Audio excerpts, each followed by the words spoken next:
Сар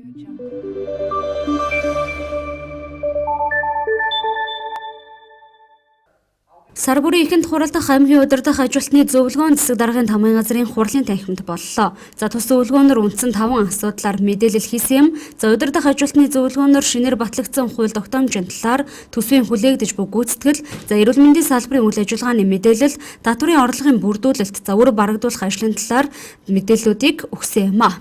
Татварын нийт 19 бас төрөл байдаг.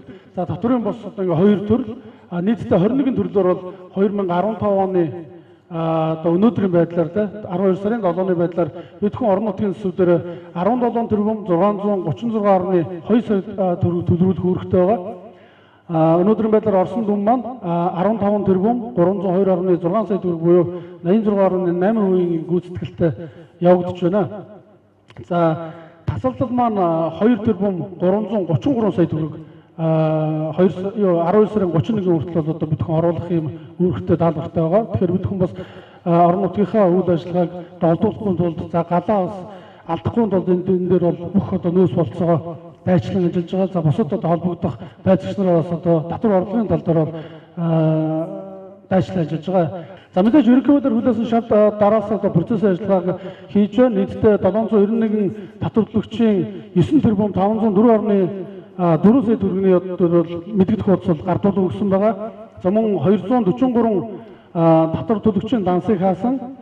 За бусдаас авах авлагатай 25 татварлөгчийн арматур, цемент, за дүүргэлтийн болог болон хөдөр гэх мэт бүтээгдэхүүнүүд бусдад одоо борлуулах гэрээг бол хийж ажилласан байгаа. За мөн шүүхэд 68 татварлөгчийн 2 тэрбум 237.7 сая төгрөгийг бол нэхэмжилсэн байна. За мөн шүүхийн шийдвэр гүйцэтгэлд байгаа 101 татварлагчийн 787.3 сая төгрөгийг бол хамтран барагдуулах тал дээр бол 15 ажиллаж байгаа. За мөн 15 татварлагчийн 72.4 сая төгрөгийг бол хэсэгчлэн болон бүрэн барагдуулсан ийм дүнтэй байж байгаа. 2015 оны 11-р сард батлагдсан нийтэд хамааралтай Монгол Улсын засгийн газрын 9 тогтоолыг аймгийн хууль зүйн хэлтсээс танилцуулсан. За түүнчлэн эрүүл мэндийн салбарт тоног төхөөрөмжийн шинжилэлт хийгдснээр Улаанбаатар хот руу явах урсгалыг бууруулсан гэдэг мэдээллийг өглөө. За удирдах ажилтны зөвлөгөөний үеэр аймгийн санхүү төрийн сангийн хэлтсээс төсвийн хүлээгдэж буй гүйцэтгэлийг танилцуулаад за оны сүүлч болсон үед төрийн байгууллагууд төрийн сантай холбоотой гүйлгээг цаг хугацаанд нь хийж за ажлаа зөв зохион байгуулах талд анхаарах хэрэгтэй гэлээ. Одоо бүх байгууллагууд төрийн сан дээр холбогдох төрийн сангийнхаа мэрэгчлэлтүүд дээр за одоо ингээд санхүүжилтийн эрх нэгдэхэд манай материалууд болж гэнэ гэдгийг тохироод зэгцэлсэн байх хэрэгтэй. Тэгээд данс нэгдээд магадгүй улсын хэмжээнд Дахуул аймгийн дансыг нээгээл эргээд нэг 24 цагийн 8 цагийн дараа хаах гэдэг юм уу эсвэл зарцуулалтын тэр эрхийг нээсэн хугацаанд биднээс амжиж гүйлгээх шаардлага болгоно.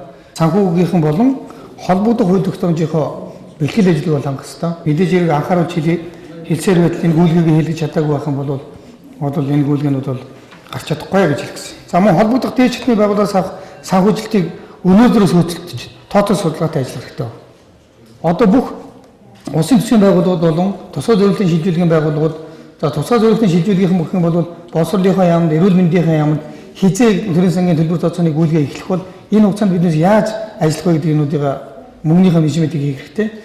За бус байгууллагууд ч гэсэн ялгаагүй яг дээд төсвийн ерөнхий захирагчтайгаа санхүүжилтийн холбогдлолтой мэдээллүүдийг авч өнөөдрөөс хөөцөлтөд тодорхой болгороо гэдэг мэдээллийг би одоо ингээд үндсэндээ 3 дахь хурлаараа дахин сануулж байна.